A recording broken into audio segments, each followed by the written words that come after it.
এর বাচ্চা তুই দাদু ভাইয়ের স্কুলের হাতের কাছে লেওড়া বানিয়ে এখন দাঁত কালাচ্ছিস বাঞ্চোর ছেলে।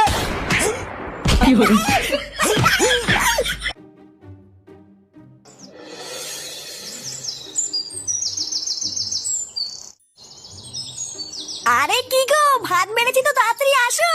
হ্যাঁ হ্যাঁ আসছি আসছি, হাত মুখটা তো ধোবো নাকি? সেই কখন থেকে ভাত বেড়ে বসে আছি, বারবার বলছি মাছি পড়ছে, তাড়াতাড়ি এসো।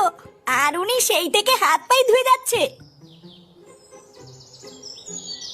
আরে বাবা ভালোভাবে হাত মুখ ধোবো তারপরে তো আসবো নাকি?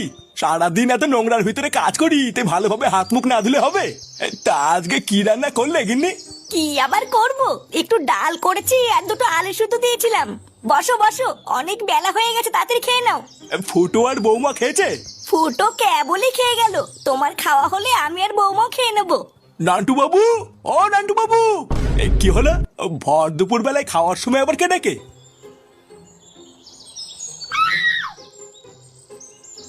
এ কি দাদু ভাই, কি হয়েছে?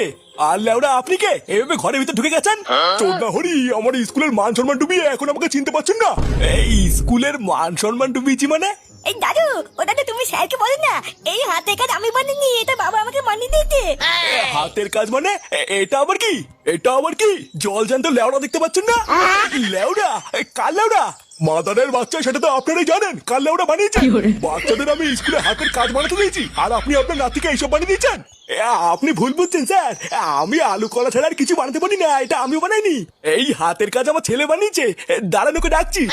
ফুটো, ফুটো। হ্যাঁ কি হয়েছে? এই স্যার, ওইটাই আমার বাবা, বাবাই আমাকে এটা বানিয়ে দিয়েছে। এই তুই দাদু ভাইয়ের স্কুলের হাতের কাজে কি বানিয়েছিস রে? কে আমি?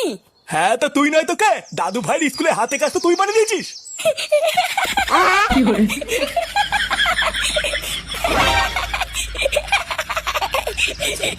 চোরের বাচ্চা, তুই দাদু ভাইয়ের স্কুলের হাতের কাজে লেওড়া বানিয়ে এখন দাঁত কালাচ্ছিস বাঞ্চোর ছেলে।